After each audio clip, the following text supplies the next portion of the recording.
حرمت عليكم أمهاتكم وبناتكم وأخواتكم وعماتكم وخالاتكم وبنات الأخ وبنات الأخت وأمهاتكم اللاتي أرضعنكم وأخواتكم من الرضاعة وأمهات نسائكم وربائبكم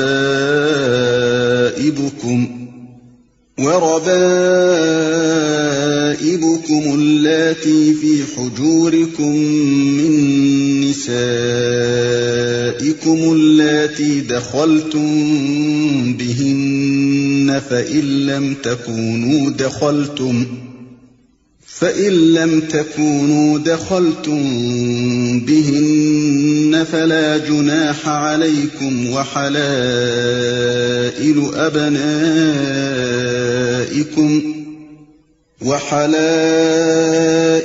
أبنائكم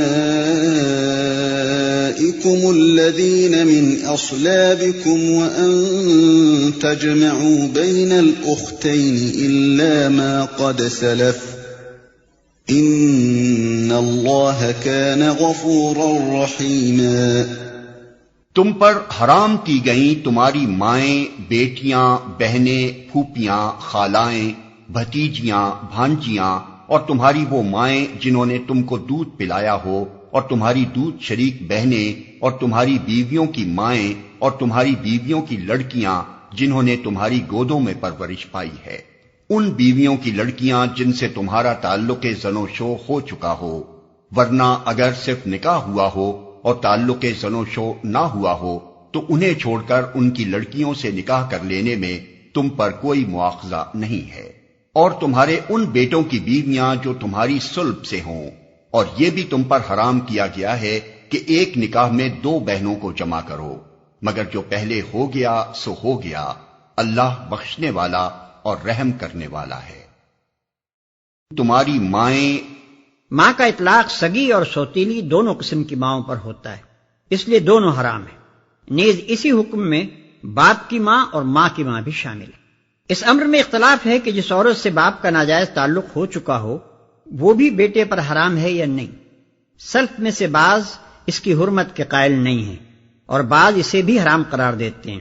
بلکہ ان کے نزدیک جس عورت کو باپ نے شہوت سے ہاتھ لگایا ہو وہ بھی بیٹے پر حرام ہے۔ اسی طرح سلف میں اس امر پر بھی اختلاف رہا ہے کہ جس عورت سے بیٹے کا ناجائز تعلق ہو چکا ہو وہ باپ پر حرام ہے یا نہیں،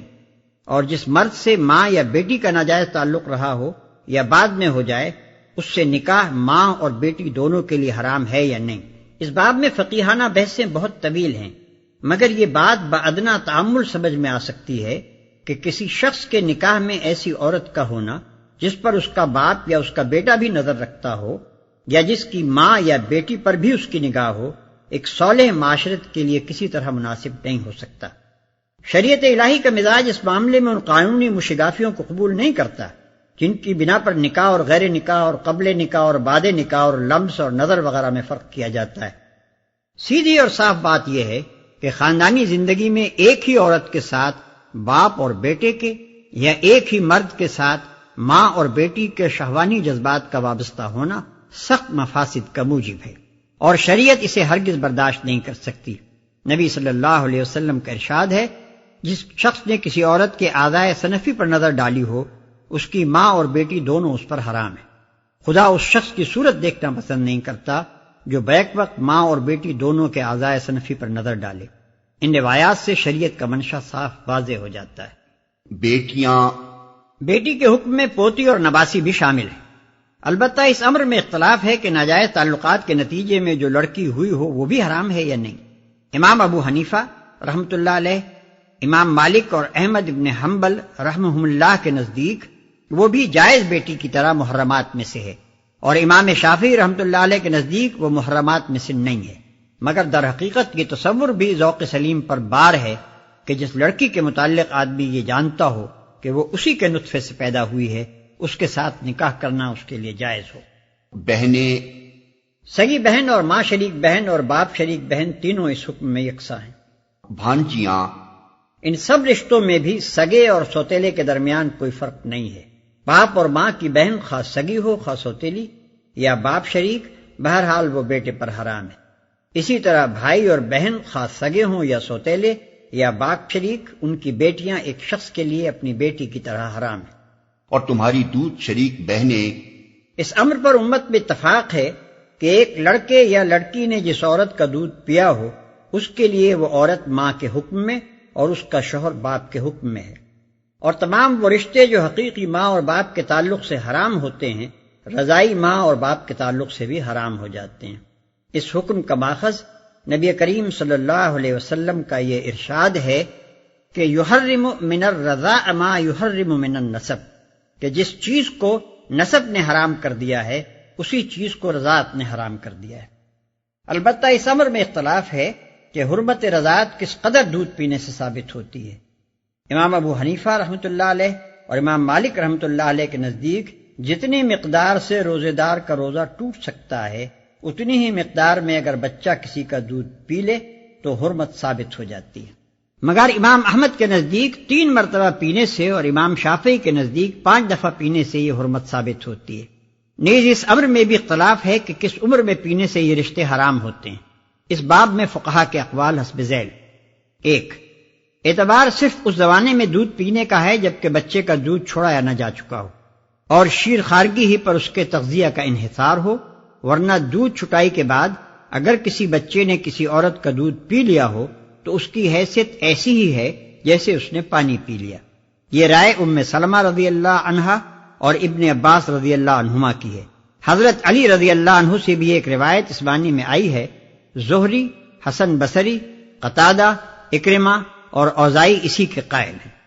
2 سال کی عمر کے اندر اندر جو دودھ پیا گیا ہو صرف اسی سے حرمت رضاعت ثابت ہوگی۔ یہ حضرت عمر رضی اللہ عنہ، ابن مسعود رضی اللہ عنہ، ابی ہریرہ رضی اللہ عنہ اور ابن عمر رضی اللہ عنہ کا قول ہے، اور فقہا میں سے امام شافعی رحمۃ اللہ علیہ، امام احمد رحمۃ اللہ علیہ، امام ابو یوسف رحمۃ اللہ علیہ، امام محمد رحمۃ اللہ علیہ اور سفیان ثوری رحمۃ اللہ علیہ نے اسے قبول کیا ہے۔ امام ابو حنیفہ رحمۃ اللہ علیہ سے بھی ایک قول اسی کی تائید میں منقول ہے۔ امام مالک بھی اسی حد کے قائل ہیں، مگر وہ کہتے ہیں کہ 2 سال سے اگر مہینہ 2 مہینہ زائد عمر بھی ہو تو اس میں دودھ پینے کا وہی حکم ہے۔ 3، امام ابو حنیفہ رحمۃ اللہ علیہ اور امام زفر کا مشہور قول یہ ہے کہ زمانہ رضاعت 2.5 سال ہے اور اس کے اندر پینے سے حرمت رضاعت ثابت ہوتی ہے۔ 4، خواہ کسی عمر میں دودھ پیے حرمت ثابت ہو جائے گی، یعنی اس معاملے میں اصل اعتبار دودھ کا ہے نہ کہ عمر کا۔ پینے والا اگر بوڑھا بھی ہو تو اس کا وہی حکم ہے جو شیرخوار بچے کا ہے۔ یہی رائے ہے حضرت عائشہ رضی اللہ عنہا کی، اور حضرت علی رضی اللہ عنہ سے بھی صحیح تر روایت اسی کی تائید میں منقول ہے،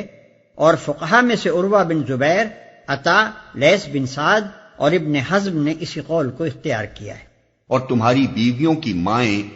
اس امر میں اختلاف ہے کہ جس عورت سے محض نکاح ہوا ہو اس کی ماں حرام ہے یا نہیں۔ امام ابو حنیفہ، امام مالک، احمد اور شافعی رحمہم اللہ اس کی حرمت کے قائل ہیں، اور حضرت علی رضی اللہ عنہ کی رائے یہ ہے کہ جب تک کسی عورت سے خلوت نہ ہوئی ہو اس کی ماں حرام نہیں ہوتی۔ اور تمہاری بیویوں کی لڑکیاں جنہوں نے تمہاری گودوں میں پرورش پائی ہے۔ ایسی لڑکی کا حرام ہونا اس شرط پر موقوف نہیں ہے کہ اس نے سوتیلے باپ کے گھر میں پرورش پائی ہو۔ یہ الفاظ اللہ تعالیٰ نے محض اس رشتے کی نزاکت ظاہر کرنے کے لیے استعمال فرمائے ہیں۔ فقہائے امت کا اس بات پر تقریباً اجماع ہے کہ سوتیلی بیٹی آدمی پر بہرحال حرام ہے، خواہ اس نے سوتیلے باپ کے گھر میں پرورش پائی ہو یا نہ پائی ہو۔ اور تمہارے ان بیٹوں کی بیویاں جو تمہاری صلب سے ہوں۔ یہ قید اس غرض کے لیے بڑھائی گئی ہے کہ جسے آدمی نے بیٹا بنا لیا ہو اس کی بیوہ یا مطلقہ آدمی پر حرام نہیں ہے۔ حرام صرف اس بیٹے کی بیوی ہے جو آدمی کی اپنی صلب سے ہو،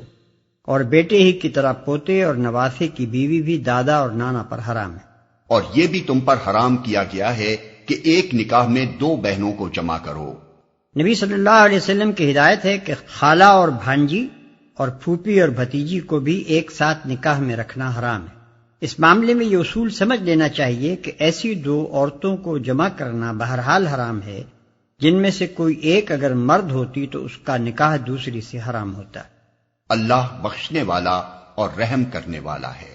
یعنی جاہلیت کے زمانے میں جو ظلم تم لوگ کرتے رہے ہو کہ دو دو بہنوں سے بیک وقت نکاح کر لیتے تھے، اس پر باز پرس نہ ہوگی، بشرطے کہ اب اس سے باز رہو۔ اسی بنا پر یہ حکم ہے کہ جس شخص نے حالت کفر میں دو بہنوں کو نکاح میں جمع کر رکھا ہو، اسے اسلام لانے کے بعد ایک کو رکھنا اور ایک کو چھوڑنا ہوگا۔ والمحصنات من النساء إلا ما ملكت أيمانكم كتاب الله عليكم وأحل لكم ما وراء ذلكم أن تبتغوا بأموالكم محصنين غير مسافحين فما استمتعتم به منهن فآتوهن أجورهن فريضة ولا جناح عليكم فيما تراضيتم به من بعد الفريضة إن الله كان عليما حكيما۔ اور وہ عورتیں بھی تم پر حرام ہیں جو کسی دوسرے کے نکاح میں ہوں، یعنی محصنات، البتہ ایسی عورتیں اس سے مستثنی ہیں جو جنگ میں تمہارے ہاتھ آئیں۔ یہ اللہ کا قانون ہے جس کی پابندی تم پر لازم کر دی گئی ہے۔ اس کے ماں سوا جتنی عورتیں ہیں انہیں اپنے اموال کے ذریعے سے حاصل کرنا تمہارے لیے حلال کر دیا گیا ہے، بشرطے کہ حصار نکاح میں ان کو محفوظ کرو، نہ یہ کہ آزاد شہوت رانی کرنے لگو۔ پھر جو ازدواجی زندگی کا لطف تم ان سے اٹھاؤ اس کے بدلے ان کے مہر بطور فرض کے ادا کرو، البتہ مہر کی قرارداد ہو جانے کے بعد آپس کی رضامندی سے تمہارے درمیان اگر کوئی سمجھوتا ہو جائے تو اس میں کوئی حرج نہیں، اللہ علیم اور دانا ہے۔ جو جنگ میں تمہارے ہاتھ آئیں، یعنی جو عورتیں جنگ میں پکڑی ہوئی آئیں اور ان کے کافر شوہر دارالحرب میں موجود ہوں وہ حرام نہیں ہیں، کیونکہ دارالحرب سے دارالاسلام میں آنے کے بعد ان کے نکاح ٹوٹ گئے۔ ایسی عورتوں کے ساتھ نکاح بھی کیا جا سکتا ہے اور جس کی ملک یمین میں وہ ہوں وہ ان سے تمتع بھی کر سکتا ہے۔ البتہ فقہا کے درمیان اس امر میں اختلاف ہے کہ اگر میاں اور بیوی دونوں ایک ساتھ گرفتار ہوں تو ان کا کیا حکم ہے۔ امام ابو حنیفہ رحمۃ اللہ علیہ اور ان کے اصحاب کہتے ہیں کہ ان کا نکاح باقی رہے گا، اور امام مالک و شافعی کا مسلک یہ ہے کہ ان کا نکاح بھی باقی نہ رہے گا۔ لونڈیوں سے تمتع کے معاملے میں بہت سی غلط فہمیاں لوگوں کے ذہن میں ہیں، لہذا حسب ذیل مسائل کو اچھی طرح سے سمجھ لینا چاہیے۔ 1، جو عورتیں جنگ میں گرفتار ہوں ان کو پکڑتے ہی ہر سپاہی ان کے ساتھ مباشرت کر لینے کا مجاز نہیں ہے، بلکہ اسلامی قانون یہ ہے کہ ایسی عورتیں حکومت کے حوالے کر دی جائیں گی۔ حکومت کو اختیار ہے کہ چاہے ان کو رہا کر دے، چاہے ان سے فدیہ لے، چاہے ان کا تبادلہ ان مسلمان قیدیوں سے کرے جو دشمن کے ہاتھ میں ہوں، اور چاہے تو انہیں سپاہیوں میں تقسیم کر دے۔ ایک سپاہی صرف اس عورت ہی سے تمتع کرنے کا مجاز ہے جو حکومت کی طرف سے باقاعدہ اس کے ملک میں دی گئی ہو۔ 2، جو عورت اس طرح کسی کی ملک میں دی جائے اس کے ساتھ بھی اس وقت تک مباشرت نہیں کی جا سکتی جب تک کہ اسے ایک مرتبہ ایام ماہواری نہ آ جائیں، اور یہ اطمینان نہ ہو لے کہ وہ حاملہ نہیں ہے۔ اس سے پہلے مباشرت کرنا حرام ہے، اور اگر وہ حاملہ ہو تو وضع حمل سے پہلے بھی مباشرت ناجائز ہے۔ 3، جنگ میں پکڑی ہوئی عورتوں سے تمتع کے معاملے میں یہ شرط نہیں ہے کہ وہ اہل کتاب ہی میں سے ہوں، ان کا مذہب خواہ کوئی ہو، بہرحال جب وہ تقسیم کر دی جائیں گی تو جن کے حصے میں وہ آئیں وہ ان سے تمتع کر سکتے ہیں۔ 4، جو عورت جس شخص کے حصے میں دی گئی ہو صرف وہی اس کے ساتھ تمتع کر سکتا ہے، کسی دوسرے کو اسے ہاتھ لگانے کا حق نہیں ہے۔ اس عورت سے جو اولاد ہوگی وہ اسی شخص کی جائز اولاد سمجھی جائے گی جس کی ملک میں وہ عورت ہے۔ اس اولاد کے قانونی حقوق وہی ہوں گے جو شریعت میں سلبی اولاد کے لیے مقرر ہیں۔ صاحب اولاد ہو جانے کے بعد وہ عورت فروخت نہ کی جا سکے گی، اور مالک کے مرتے ہی وہ آپ سے آپ آزاد ہو جائے گی۔ 5، جو عورت اس طرح کسی شخص کی ملک میں آئی ہو اسے اگر اس کا مالک کسی دوسرے شخص کے نکاح میں دے دے تو پھر مالک کو اس سے دوسری تمام خدمات لینے کا حق تو رہتا ہے، لیکن شہوانی تعلق کا حق باقی نہیں رہتا۔ 6، جس طرح شریعت نے بیویوں کی تعداد پر 4 کی پابندی لگائی ہے اس طرح لونڈیوں کی تعداد پر نہیں لگائی، لیکن اس معاملے میں کوئی حد مقرر نہ کرنے سے شریعت کا منشا یہ نہیں تھا کہ مالدار لوگ بے شمار لونڈیاں خرید کر جمع کر لیں اور اپنے گھر کو عیاشی کا گھر بنا لیں، بلکہ در حقیقت اس معاملے میں عدم تعین کی وجہ جنگی حالات کا عدم تعین ہے۔ 7، ملکیت کے تمام دوسرے حقوق کی طرح وہ مالکانہ حقوق بھی قابل انتقال ہیں جو کسی شخص کو عذرو قانون کسی اسیر جنگ پر حکومت نے عطا کیے ہوں۔ 8، حکومت کی طرف سے حقوق ملکیت کا باقاعدہ عطا کیا جانا ویسا ہی ایک قانونی فعل ہے جیسا نکاح ایک قانونی فعل ہے، لہذا کوئی معقول وجہ نہیں کہ جو شخص نکاح میں کسی قسم کی کراہت محسوس نہیں کرتا وہ خواہ مخواہ لونڈی سے تمتع میں کراہت محسوس کرے۔ 9، اسیران جنگ میں سے کسی عورت کو کسی شخص کی ملکیت میں دے دینے کے بعد پھر حکومت اسے واپس لینے کی مجاز نہیں رہتی، بالکل اسی طرح جیسے کسی عورت کا ولی اس کو کسی کے نکاح میں دے چکنے کے بعد پھر واپس لینے کا اختیار نہیں رہتا۔ 10، اگر کوئی فوجی کمانڈر محض وقتی اور عارضی طور پر اپنے سپاہیوں کو قیدی عورتوں سے شہوانی پیاس بجھا لینے کی اجازت دے دے اور محض کچھ وقت کے لیے انہیں فوج میں تقسیم کرے تو یہ اسلامی قانون کی روح سے قطعاً ایک ناجائز فعل ہے،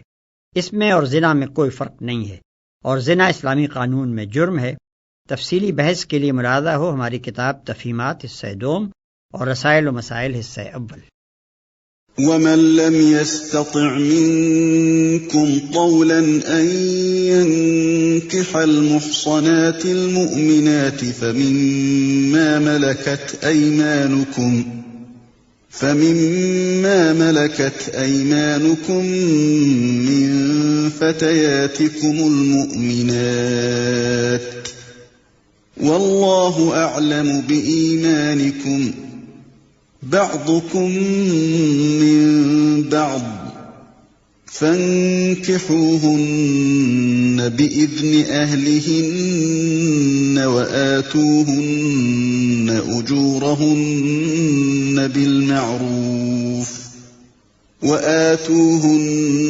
أجورهن بالمعروف محصنات غير مسافحات ولا متخذات أخدان فإذا أحصن فإن أتين بفاحشة فعليهن نصف ما على المحصنات من العذاب ذلك لمن خشي العنة منكم وأن تصبروا خير لكم والله غفور رحيم۔ اور جو شخص تم میں سے اتنی مقدرت نہ رکھتا ہو کہ خاندانی مسلمان عورتوں یعنی محصنات سے نکاح کر سکے، اسے چاہیے کہ تمہاری ان لونڈیوں میں سے کسی کے ساتھ نکاح کر لے جو تمہارے قبضے میں ہوں اور مومنہ ہوں۔ اللہ تمہارے ایمانوں کا حال خوب جانتا ہے، تم سب ایک ہی گروہ کے لوگ ہو، لہذا ان کے سرپرستوں کی اجازت سے ان کے ساتھ نکاح کر لو اور معروف طریقے سے ان کے مہر ادا کر دو تاکہ وہ حصار نکاح میں محفوظ یعنی محصنات ہو کر رہیں، آزاد شہوت رانی کرتی پھریں اور نہ چوری چھپے آشنائیاں کریں۔ پھر جب وہ حصار نکاح میں محفوظ ہو جائیں اور اس کے بعد کسی بد چلنی کی مرتکب ہوں تو ان پر اس سزا کی بنسبت آدھی سزا ہے جو خاندانی عورتوں یعنی محصنات کے لیے مقرر ہے۔ یہ سہولت تم میں سے ان لوگوں کے لیے پیدا کی گئی ہے جن کو شادی نہ کرنے سے بندے تقوی کے ٹوٹ جانے کا اندیشہ ہو، لیکن اگر تم صبر کرو تو یہ تمہارے لیے بہتر ہے اور اللہ بخشنے والا اور رحم فرمانے والا ہے۔